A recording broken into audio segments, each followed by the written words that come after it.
हरे कृष्ण। हरे कृष्ण। तो आज तो बहुत महत्वपूर्ण दिन है। क्या है आज? गोवर्धन पूजा।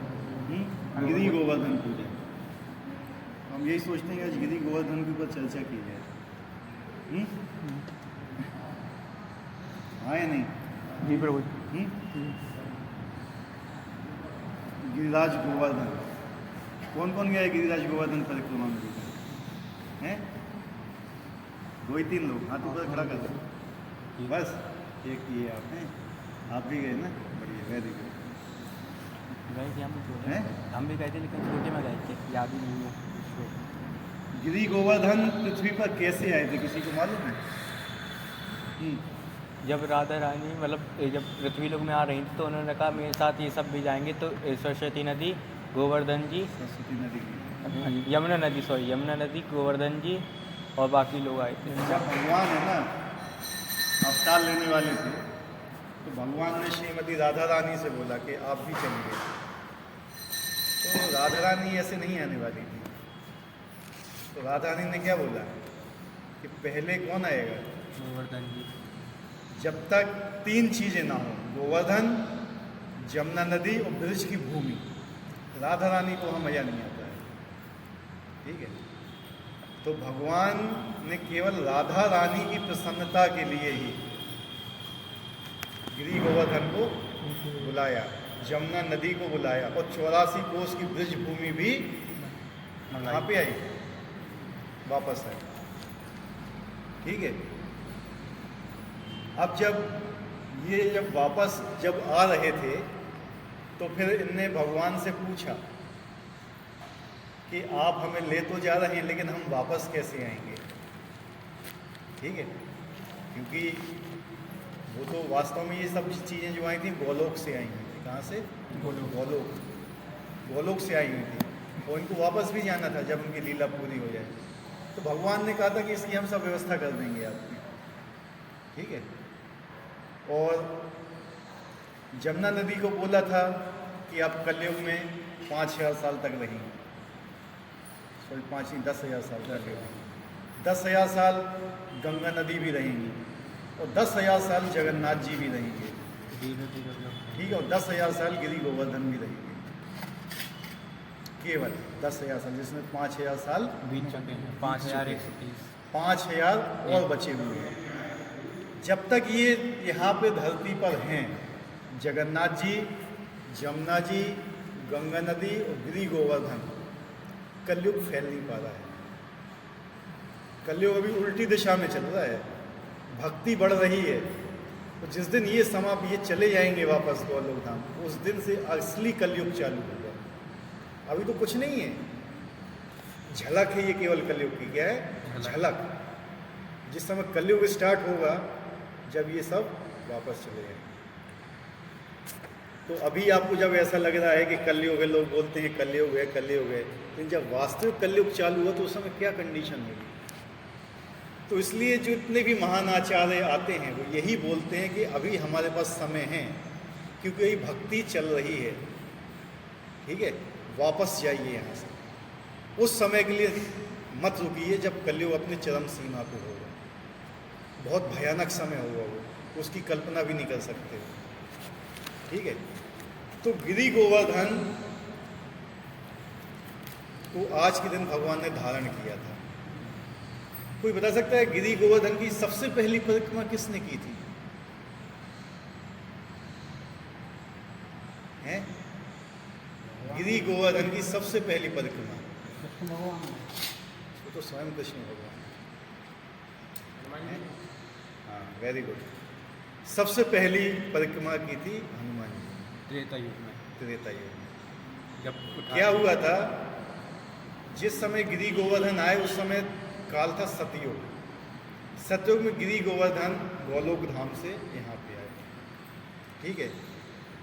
जब वो यहाँ पे आए तो उस समय एक ऋषि हुआ करते थे यहाँ पे, का नाम मुझे याद नहीं आ रहा है।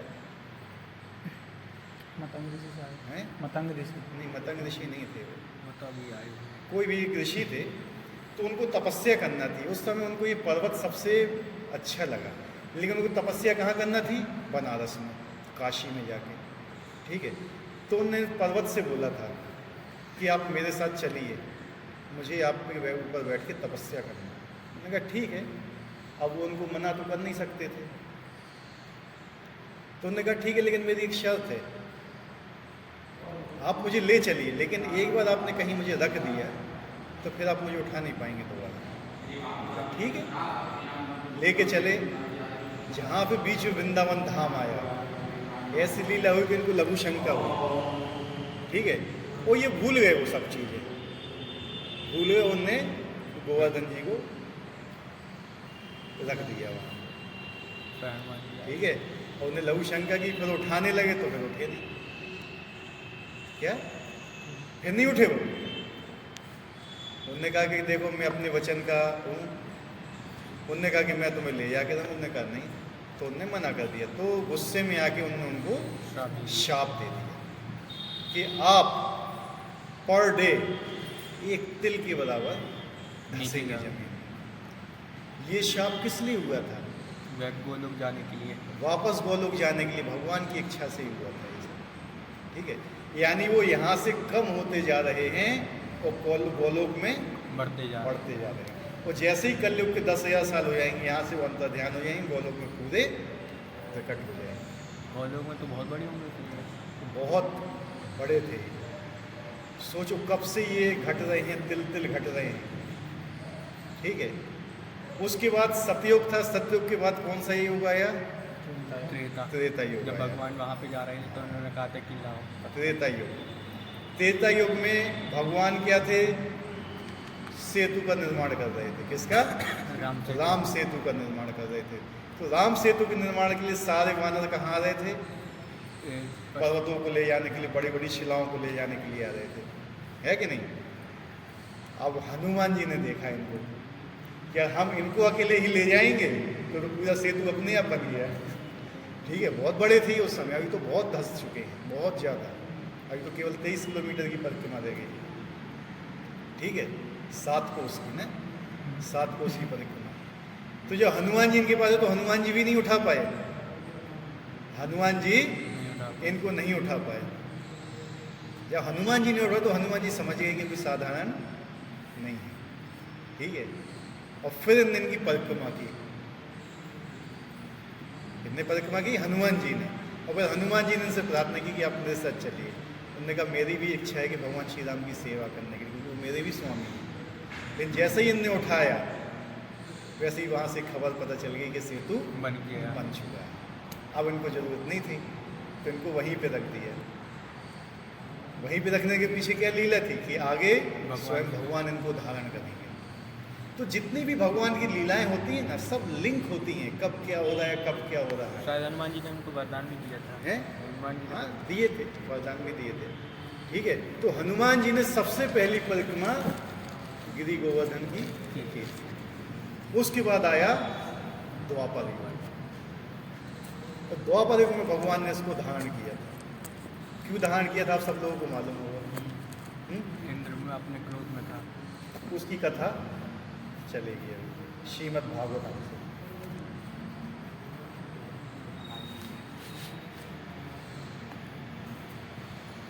पहले क्या था, इनकी पूजा नहीं होती थी गिरिराज गोवर्धन की। जब भगवान ने इनको धारण किया, उससे पहले गिरिराज गोवर्धन की पूजा नहीं हुआ करती थी। किसकी पूजा हुआ करती थी? इंद्रदेव की। इंद्रदेव की पूजा हुआ करती थी। उसको बोलते थे इंद्र याग। इंद्र के लिए यज्ञ किया जाता था। ठीक है, तो उसी की कथा है आज। तो एक दिन भगवान श्री कृष्ण ने देखा कि सब गोपगण इंद्र यज्ञ की तैयारी में व्यस्त थे। किसमें? इंद्रदेव की। इंद्रदेव का यज्ञ क्यों करते थे वो लोग? अच्छी बरसात के लिए हैं? बरसात के लिए। इंद्र किसके राजा हैं? बारिश के, वर्षा के राजा है ना। लेकिन राजा नहीं बोल सकते उनको वर्षा करने की जिम्मेवारी सौंपी गई है। बाकी सब क्या है? सब चीज़ भगवान के ही अंडर में है। जैसा ही बताया था ना, जो लोग देवताओं की पूजा करते हैं, जो लोग भगवान की पूजा करते हैं, देवता क्या है? ये भगवान के द्वारा अपॉइंटेड है। क्या है? इनको एक सेवा दी गई है कि आपका काम है वर्षा कराना। इसी प्रकार इंद्र की भी पूजा होती थी। ठीक है। इंद्र की पूजा कौन लोग करते थे? गोपगण लोग करते थे। क्यों? क्योंकि इनको वर्षा मिले, वर्षा मिलेगी तो अच्छी फसल होगी। अच्छी फसल होगी, फसल होने से क्या होगा? अन्न उत्पन्न होगा, ठीक है। और साथ में घास भी होगी, घास उगने से क्या होता है? गायों का पालन भी होता है। तो दोनों चीज़ें। और बेसिकली जो मानव सभ्यता है, मानव सभ्यता के लिए केवल दो चीज़ें जरूरी हैं, खेती और गौपालन। और ये दो चीज़ हैं तब तक मानव सभ्यता टिकी हुई है, तब तक मानव सभ्यता टिकी हुई है, अन्यथा मानव सभ्यता का अस्तित्व ही समाप्त हो जाएगा। ये कारखाने तो सब व्यर्थ की चीज़ें हैं, कारखाने हुए, फैक्ट्री हुए, फलाने ठिकाने। अगर आपके पास, शील प्रभुपाद बोलते थे, 2 एकड़ ज़मीन है और 2 बैल हैं, 2 गाय हैं, आप जिंदगी भर अपना निर्वाह कर सकते हो, जिंदगी भर निर्वाह कर सकते हो। 2 गाय, 2 बैल और 2 एकड़ ज़मीन काफ़ी है मनुष्य के जीवन की निर्वाह करने के लिए। लेकिन आजकल लोगों ने अपनी कुछ इच्छाएं क्या हैं? ऐसी बना ली है कि उनको इन सब चीज़ की जरूरत नहीं है। आज सब लोग दूध पीना चाहते हैं, यस नो, घी खाना चाहते हैं, लेकिन गाय कौन पालना चाहता है? ये बताइए, जहाँ से ये आता है। लोग अच्छे अच्छे अन्न खाना चाहते हैं, अच्छे अच्छे मिष्ठान सब कुछ खाना चाहते हैं, लेकिन खेती कौन करना चाहता है? कोई नहीं करना चाहता। इसलिए मानव सभ्यता का अंत ऐसे ही होगा, क्योंकि लोग ना तो खेती करना चाहते हैं, ना गौपालन करना चाहते हैं। गौपालन ही जो वैदिक सभ्यता और इसका आधार है। तो ये कहते हैं इंद्र यज्ञ की तैयारी में व्यस्त थे। सर्वज्ञ होने के कारण श्री कृष्ण पूरी स्थिति से भली भांति अवगत थे और इंद्र के मिथ्या घमंड को चूर करना चाहते थे। इंद्र देवता जो थे, इंद्र देवता क्या थे? इनसे यज्ञ के भाग लेते थे। क्या लेते थे? भाग। यज्ञ में जो भी अर्पित किया जाता था इंद्र देव को, वो उसको ऊपर ट्रांसफर नहीं करते थे और स्वयं क्या सोचते थे कि मैं भगवान हूँ। तो भगवान उनके घमंड को चूर करना चाहते थे इंद्र के। इसलिए भगवान ने क्या किया? इंद्र के यज्ञ को समाप्त करके किसकी पूजा शुरू कराई? गोवर्धन, गिरिराज गोवर्धन। अपने पिता के पास जाकर भोलेपन से उन्होंने पूछा, पिताजी ये आप क्या कर रहे हैं, कृपया मुझे बताइए ना। यदि ये यज्ञ किसी यज्ञ की तैयारी है तो यह यज्ञ किसके लिए किया जा रहा है तथा इससे क्या फल प्राप्त होगा? मेरे मन में ये जानने की बड़ी उत्सुकता है। बच्चे थे, छोटे बालक थे। कितने वर्ष के थे जब उन्हें उठाया था? 7 वर्ष के थे। 7 वर्ष के थे ना, और 7 दिन तक उठाया। 7 दिन 7 रात, इसलिए छप्पन भोग लगता है। पहले तो नंद महाराज ने कोई उत्तर नहीं दिया, छोटा बालक है, क्या उत्तर दें, क्या उसको समझ में आएगा। उन्हें लगा कि इतना छोटा बच्चा यज्ञ की जटिलताओं को भला कैसे समझेगा।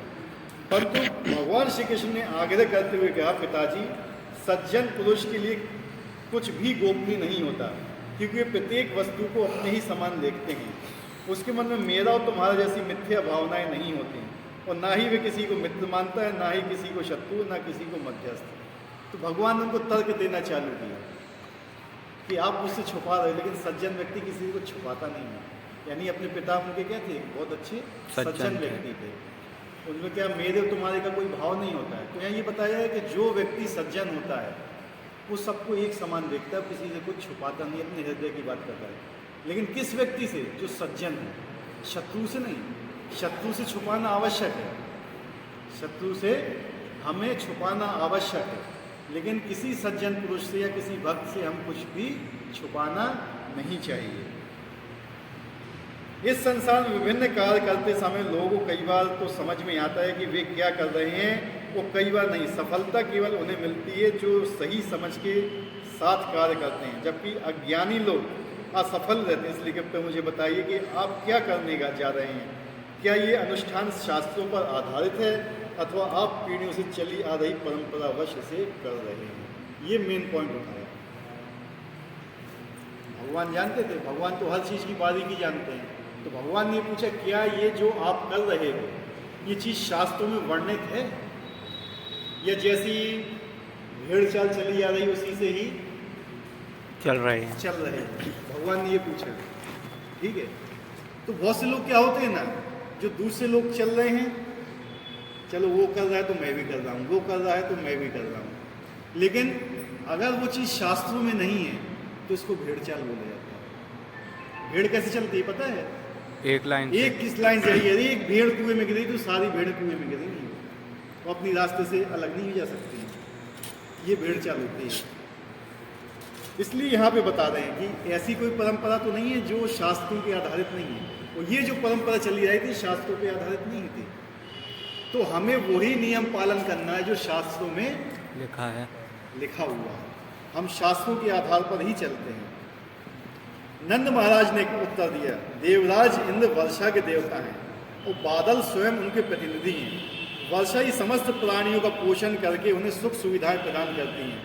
केवल हम ही नहीं, दुनिया भर के लोग विभिन्न सामग्रियों से उनकी पूजा करते हैं, क्योंकि वर्षा ही तो उन सबको पैदा करती है। अनेक पीढ़ियों से हम ये यज्ञ करते आ रहे हैं, और जो काम, द्वेष, भय तथा लोभवश इसकी अवहेलना करते हैं निश्चय ही भाग्यहीन हो जाता है। उनने क्या कहा है कि हम परंपरावश करते आ रहे हैं, यानी इसका कोई शास्त्रों में वर्णन नहीं। उनने ये भी कहा कि चूंकि इंद्र हमें वर्षा देते हैं, वर्षा देने से वनस्पति होती है, अन्न होता है, जिससे गायों का पालन होता है, हमारा भी पालन होता है, इसलिए हम उनकी पूजा करते हैं। लेकिन वो ये भूल गए कि इंद्र को किसने आज्ञा दी है वर्षा करने के लिए? भगवान। ठीक है, ये चीज कहाँ मिलती है? भगवत गीता में। कहाँ मिलती है? भगवत गीता में। इसलिए भगवान ने कहा हुआ है कि देवताओं की पूजा भी किसी कारण से की जाती है, लेकिन देवता जब स्वयं अहंकारी हो जाता है कि नहीं मैं ही भगवान हूं, तब भगवान उसके दम्भ को तोड़ते करते हैं। भगवान को अहंकार से द्वेष है। भगवान किसी का अहंकार अपने पास नहीं रखते हैं, उसका तुरंत अहंकार नाश करते हैं। भगवान सबसे बड़े दुश्मन है भगवान अहंकार के, ठीक है। लेकिन अगर उसके विपरीत कोई भी व्यक्ति विनम्र है, क्या है? विनम्र, तो भगवान उसको बहुत प्रेम करते हैं। आपके अंदर विनम्रता होना चाहिए, लेकिन अहंकार नहीं आना चाहिए किसी तरीके से। इंद्रदेव अपने उच्च पद पर अत्यंत गर्वित हो गए थे। क्या था उनका? क्या था? देवताओं के राजा थे, वर्षा कराने का अधिकार उनके पास था। बादल क्या थे? उनके प्रतिनिधि थे, उनकी आज्ञा में बादल काम करते थे। तो इसलिए उनके क्रोध को सुलगाने के लिए श्री कृष्ण का पिताजी, कर्म ही किसी व्यक्ति के जन्म का तथा कर्म ही किसी व्यक्ति की मृत्यु का कारण होता है। सुख, दुख, भय और सुरक्षा ये सब भी कर्म द्वारा ही प्रदान किए जाते हैं। इस पर देवताओं के महत्व को कम आंकते हुए कृष्ण ने कर्म मीमांसा का दर्शन प्रस्तुत किया। ये दर्शन मूल रूप से नास्तिकवादी है और इसमें पुनर्जन्म को स्वीकार किया जाता है। यहाँ पे भगवान ने एक सिद्धांत प्रस्तुत किया, इसको क्या बोलते हैं? कर्म मीमांसा, कर्म का सिद्धांत। मतलब कर्म है, भगवान की कोई जरूरत नहीं है। ये सिद्धांत भी किस लिए प्रस्तुत किया? उन लोग को समझाने के लिए, जबकि ये मेन सिद्धांत नहीं है हमारा। मेन सिद्धांत क्या है? भक्ति है। कर्म मीमांसा, कर्म मीमांसा जैसा तुम करोगे वैसा तुम भरोगे, ठीक है। तो ये यहाँ पे भगवान ने एक हिसाब से उनके साथ क्या किया? उनको बेवकूफ़ ही बनाया कि मतलब ये भगवान की बात को माने। कृष्ण की बातों का विरोध करते हुए नंद महाराज एवं अन्य गोपों ने कहा कि फल प्राप्त करने के लिए कर्म पर्याप्त नहीं है, देवताओं को भी संतुष्ट करना महत्वपूर्ण है। इसका खंडन करने के लिए कृष्ण ने मान भी लिया है कि ऊपर से कोई परम नियंता बैठा है तो सबके कर्मों का फल उन्हें देता है, परंतु अंततः वह भी तो कर्मों के अनुसार ही फल देगा। यदि किसी ने अच्छे कर्म ही नहीं किए तो फिर उसे कुछ फल कैसे प्राप्त होगा? चूंकि इंद्रदेव आप में से किसी के भाग्य को बदल नहीं सकते, इसलिए उनकी पूजा का क्या लाभ? समझ रहे? इंद्रदेव किसी के भाग्य को नहीं बदल सकते, क्योंकि वो भी भाग्य के ही अंतर्गत है। उनको जो उनका उच्च पद मिला है वो भी उनके कर्मों के अनुसार मिलता है। इंद्र कौन बनता है पता है किसी को? इंद्र की उपाधि किसको? जिसके, हाँ बताइए, बोलिए। Very good. 100 अश्वमेध यज्ञ, शतक्रतु बोला जाता है उनको। क्या बोला जाता है? इंद्र को शतक्रतु। जिसने 100 अश्वमेध यज्ञ कर लिए हैं उनको यज्ञ का, इंद्र का पद प्राप्त होगा। इसलिए पृथु महाराज थे। पृथु महाराज जब 100 अश्वमेध यज्ञ करे तो 99 अश्वमेध यज्ञ हो चुके, जब 100 अश्वमेध यज्ञ होने वाला था तो इंद्र देवता ने उन पे व्यवधान डाला और वो पाखंडी का वेश धारण करके उनके यज्ञ के घोड़े को चुरा के ले जाते थे। ठीक है, तो उसकी कथा भी काफ़ी लंबी है। तो जिसने 100 अश्वमेध यज्ञ किए हैं उनको ही इंद्र का पद मिलता था। तो इंद्र भी क्या है, कर्म के अनुसार बंधे हुए हैं। ठीक है, लेकिन भगवान जो है, जो इंद्र के भी ऊपर है, वो कर्मों से नहीं बंधे हुए हैं। यानी फल कौन देता है? आपने भी भगवत गीता में पढ़ा था पिछले संडे या उससे पहले कि कौन आता है वहां पे।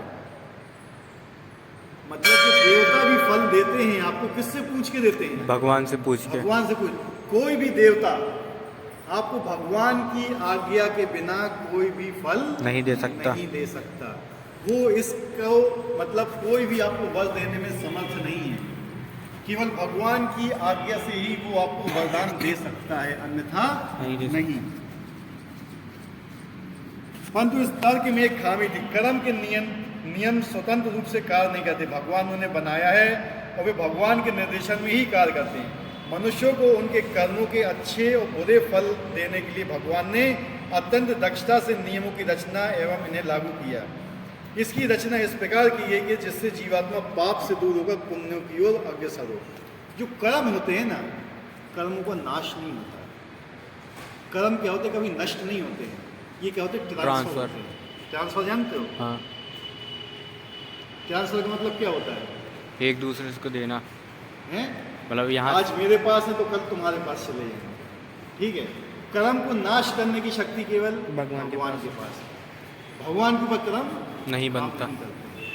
ठीक है, लेकिन जितने भी हैं भगवान के अलावा कोई भी है, सब कर्म के सिद्धांत के अनुसार बंधे हुए हैं।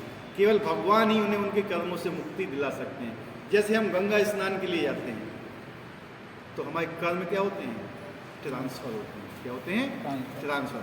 हमारे कर्म, हमारे पाप कहाँ चले जाते हैं? गंगा नदी में चले जाते हैं। ठीक है, नष्ट नहीं होते हैं। नष्ट होते हैं जब वो भगवान को अर्पित किए जाते हैं। हम कोई भी कर्म कर रहे हैं, अगर वो भगवान की प्रसन्नता के लिए कर रहे हैं तो फिर हमें उस कर्म का बंधन नहीं बनता, नहीं लगेगा। कोई भी कर्म आप करते हो शास्त्रों के अनुसार, तो वो कर्म अगर आप भगवान की प्रसन्नता के लिए कर रहे हो तो उसका आपको कोई भी पाप या पुण्य नहीं होता है। अगर आप पाप करोगे, ध्यान से सुनना, अगर आप पाप करोगे उसको भुगतने के लिए भी आपको जन्म लेना पड़ेगा। और अगर आप पुण्य करोगे तो उसको भी भोगने के लिए आपको जन्म लेना पड़ेगा। तो फिर आप मुक्त कैसे होंगे? जब भगवान, समझे बात? आप मुक्त कैसे होंगे? आपको तो जन्म मृत्यु के चक्कर से मुक्त होना है ना। आप कुछ भी करोगे, चाहे अच्छा करो या बुरा करो, जन्म तो आपको लेना ही पड़ेगा। इसलिए गीता में भगवान ने कहा था कि इस चीज से बचने के लिए आपको मेरे लिए कर्म करना चाहिए। किसके लिए? भगवान के लिए। अगर आप अपने लिए पुण्य करोगे और अपने लिए पाप करोगे तो आपके अंदर इतनी शक्ति नहीं है कि आप अपने पाप और पुण्य को पचा सको। कोई भी व्यक्ति में इतनी शक्ति नहीं है कि अपने पाप पुण्य को पचा सकता है। पचाने की शक्ति केवल भगवान श्री कृष्ण में। हाँ, अगर आप उनके लिए कर्म करते हो, जो भी अच्छा कर्म कर रहे हो भगवान के लिए कर रहे हो, और आपसे उस काम को करने में कोई गलत काम भी हो गया तो ही भगवान उसको माफ कर देंगे। हनुमान जी ने लंका में आग लगाई थी, किसके लिए लगाई थी यार? जब सोने की लंका किसके लिए लगाई थी यार? भगवान की प्रसन्नता के लिए। उसमें कितने ब्राह्मण मरे थे? हजारों। हनुमान जी को एक भी ब्रह्म हत्या का पाप नहीं लगा था। अर्जुन ने कितना बड़ा युद्ध किया था, अपने गुरुओं को मारा, कितने ब्राह्मणों को मारा, क्या अर्जुन को कोई पाप लगा? नहीं। क्यों नहीं लगा? भगवान की प्रसन्नता के लिए। क्योंकि उसने भगवान की प्रसन्नता के लिए किया था। समझ रहे हो बात? अगर हम भी अपने कोई भी कदम अगर भगवान की प्रसन्नता के लिए करते हैं उसका हमें पाप नहीं लगता है, तभी हम जन्म मृत्यु के चक्कर से मुक्त हो सकते हैं। और जब भी हम कोई भी काम भगवान की प्रसन्नता के लिए करते हैं उसको बोलते हैं भक्ति। क्या बोलते हैं उसको? भक्ति। इसको युक्त वैराग्य नाम बोला गया है। कोई भी काम करो, आजकल सारे व्यक्ति किसके लिए काम करते हैं? देखिए आप जरा, हर जगह मैं और मेरा। व्यक्ति जानता ही नहीं है मैं कौन हूं, मेरा कौन है। कोई बता सकता है मैं कौन हूँ, मेरा कौन है? दो ही चीज पूछ रहे हैं बस, मैं कौन हूँ और मेरा कौन है। मैं एक आत्मा हूँ, मेरे भगवान है। मैं कौन हूँ और मेरा कौन है, इसी में फंसे हैं ना। ये घर मेरा है, ये मेरी पत्नी है, ये मेरा पति है, ये मेरा बच्चा है, ये मेरा स्कूटर है, ये मेरी कार है, ये मेरा खेत है, ये मेरी संपत्ति है। इसी में फंसे हुए हो ना। क्या वास्तव में तुम्हारा है? ये तुम्हें कुछ समय के लिए दिया गया है, 60 साल, 70 साल, 80 साल, 90 साल, 100 साल, ठीक है। उसके बाद किसका होगा ये? हैं? किसका होगा? क्या उससे पहले आपका था? जब आपके शरीर ने जन्म लिया तो उससे पहले ये किसका था? जब आपका शरीर छूट जाए उसके बाद ही किसका होगा? तो मैं कौन हूं, मेरा कौन है? लोग अपने आप को शरीर समझते हैं, मैं ये शरीर हूं, जबकि भगवान ने क्या बोला है भगवद गीता में? मैं ये शरीर नहीं हूं, मैं एक आत्मा हूं। शरीर कितने साल के लिए मिलता है आपको? 70, 80, 90, 100, इससे भी ज्यादा मिलता है? अगर हम आपसे पूछें आज के 100 साल पहले आप कहाँ थे या 100 साल बाद कहाँ हो, किसी बस कोई जवाब है? जबकि आप थे। तो वास्तव में कौन हूं आप? मैं कौन हूं और मेरा कौन है?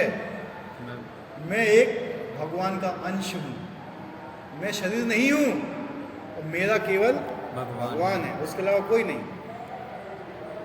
ठीक है। कौन आपके साथ जाता है? शरीर छूटने के बाद आपके साथ कौन जाता है? क्या आपका पति जाता है? क्या आपकी पत्नी जाती है? क्या आपके भाई बहन जाते हैं? क्या आपके रिश्तेदार जाते हैं? कौन जाता है? केवल जो आपके हृदय में परमात्मा है वो आपके साथ जाता है।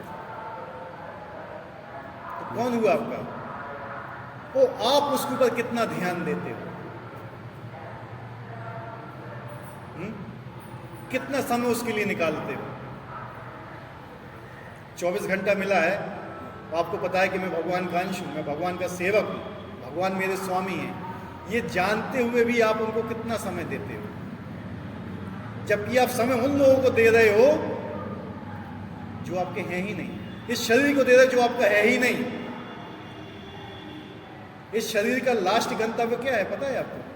अग्नि में। या तो ये अग्नि में जाएगा, या इसको कीड़े खाएंगे, या इसको जानवर खाएंगे। ये शरीर की गति। और इस शरीर को बनाने के लिए आप क्या क्या नहीं करते हो? पता नहीं शरीर का अंत होने तक लाखों रुपए की तो क्रीम लगा जाता है आदमी, हैं? यही होता है ना, लाखों रुपए का पाउडर लगा जाता है, हैं? वो क्या होता है लास्ट में?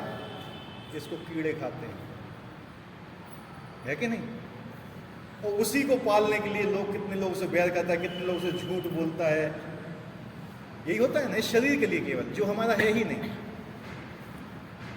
तो ये कर्म का सिद्धांत बताया जा रहा है आपको। आपको किसके लिए कर्म करना चाहिए? पहले आपको ये जानना चाहिए आप कौन हो, मैं कौन हूं, मेरा कौन है। जब तक आप ये नहीं समझोगे तब तक आप कर्म कर ही नहीं सकते हो। ठीक है। तो आपको भगवान की प्रसन्नता के लिए कर्म करना चाहिए, तभी आप जन्म मृत्यु के चक्कर से बच सकते हो, नहीं तो वापस यहां आना पड़ेगा। ब्राह्मण वेदाध्ययन एवं शिक्षण द्वारा अपना भरण पोषण करते हैं, क्षत्रिय प्रशासन करते, वैश्य व्यापार द्वारा तथा शूद्र अन्य 3 वर्गों की सेवा करके अपनी जीविका अर्जित करता है। वैश्यों के 4 प्रमुख कार्य हैं: कृषि, गौरक्षा, वाणिज्य और धन उधार देना। और हमारे वंश में सदैव गौरक्षा सर्वोपरि रही है। तो अब ये कौन बोल रहा है? नंद महाराज बोल रहे हैं भगवान श्री कृष्ण से। 4 वर्ग हैं: ब्राह्मण, क्षत्रिय, वैश्य, शूद्र। चातुर्वर्ण हमारा सिस्टम गुण कर्म विभाषया, भगवान ने भगवत गीता में बोला। 4 वर्ण है, किसके अनुसार बनाए गए? गुण और कर्म के अनुसार, जन्म के अनुसार नहीं है। भगवत गीता में स्पेशली बताया गया है कि ये जो ब्राह्मण हैं, क्षत्रिय हैं, वैश्य हैं, शूद्र हैं, ये जन्म के अनुसार नहीं है। ये किसके अनुसार है? गुण के और कर्म के अनुसार है। क्या डॉक्टर का बच्चा डॉक्टर हो सकता है? हैं? अगर हाँ उसको फैसिलिटी मिलती है डॉक्टर बनने की, तो बात ये आप कहो कि ब्राह्मण के घर में जो पैदा हुआ है बच्चा वो ब्राह्मण है, तो नहीं। उसके अंदर ब्राह्मण की क्वालिटी होना चाहिए, ब्राह्मण के कर्म होना चाहिए, तब वो ब्राह्मण कहलाता। नहीं तो उसको एक शास्त्र में शब्द है ब्राह्मण बंधु, ब्राह्मण का रिश्तेदार कहलाता है। क्या कहलाता है? क्षत्रिय युद्ध नहीं करता है, युद्ध से पीछे भागता तो क्षत्रिय बंधु कहलाएगा। इसलिए क्या बताया गया है? ब्राह्मण, क्षत्रिय, वैश्य, शूद्र। ब्राह्मण अपना भरण पोषण कैसे करता है? भिक्षा मांगता है। क्या मांगता है? भिक्षा। क्या बताया यहाँ पे? शिक्षण द्वारा शिक्षा देता है, शिक्षा देता है किसी दूसरे को और उससे अपना भरण पोषण करता है। ठीक है, ये है शिक्षा देगा, उनसे क्या करेगा? भिक्षा मांगेगा। क्या करेगा? भिक्षा मांगेगा। है क्या हो गया? ठीक है,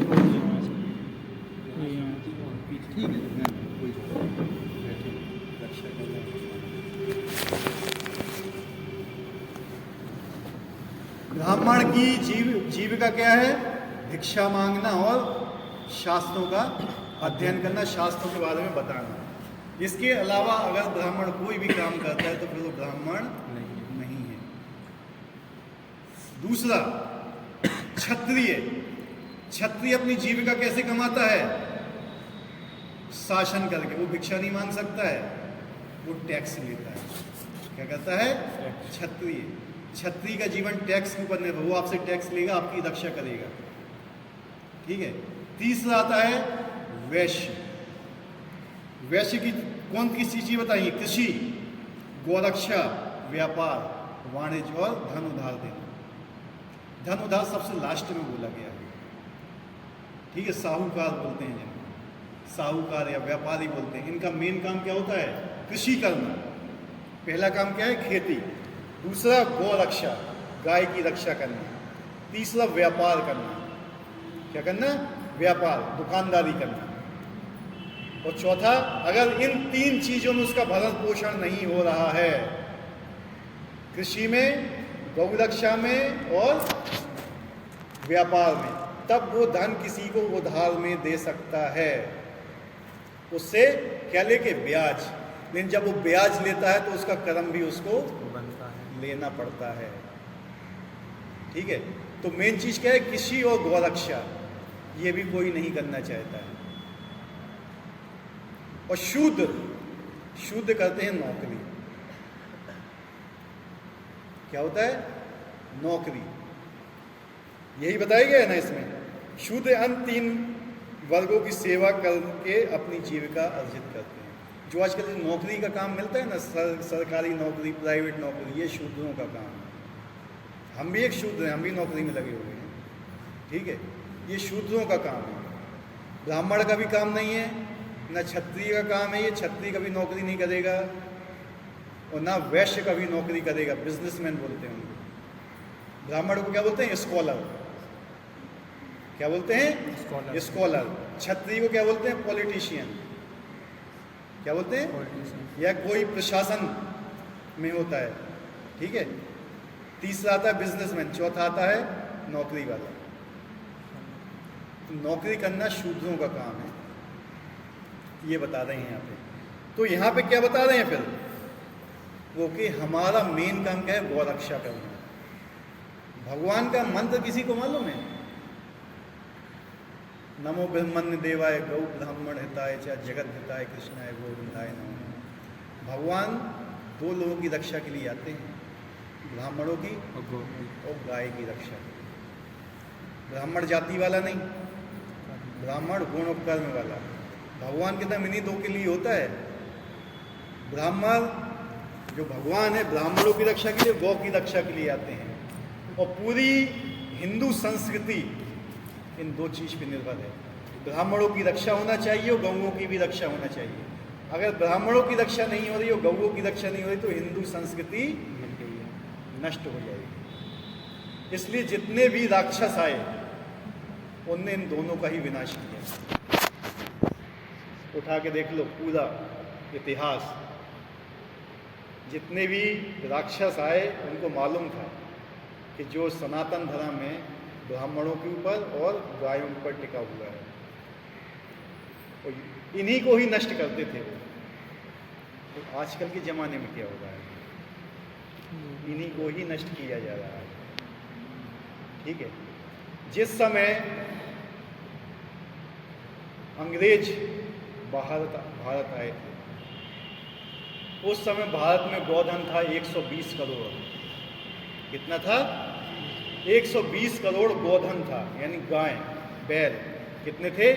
120 करोड़ थे। उस समय भारत की जनसंख्या थी 20 करोड़। कितनी थी? 20 करोड़। और आज के डेट में देखो, भारत की जनसंख्या कितनी है? 135 140 करोड़, और गोधन बचा है केवल 20 करोड़। अगर हर व्यक्ति जिम्मेवारी उठा ले कि गाय को पालने के लिए, कौन उठा रहा है बताइए? कि गाय रास्ते पे घूमेगी? हर व्यक्ति एक गाय की जिम्मेवारी अपने पर उठा लेना, तो कोई गाय रास्ते में नहीं दिखेगी। लोग कहते हैं कि मैं हिंदू हूं। हिंदू की पहचान क्या है ये नहीं जानते। कितने लोग तिलक धारण करते हैं, कितने लोग शिखा धारण करते हैं, कितने लोग शास्त्रों का अध्ययन करते हैं, और कितने लोग गौ का पालन करते हैं अपने घर में। समझे बात को? हमारी बात कड़वी लगेगी, लेकिन हकीकत यही है। इसलिए मुस्लिम हमें क्या कहते हैं? काफिर हैं। वास्तव में हम काफिर हैं, तो सही बोलते हैं, क्योंकि हम अपने शास्त्रों के भी नहीं हैं। ठीक है, जो हमारे शास्त्र में बोला गया हम उसको भी पालन नहीं करते। वो क्या कहते हैं? गर्व से कहो हम मजाक नहीं उड़ा रहे हैं, लेकिन बात समझिए उसको।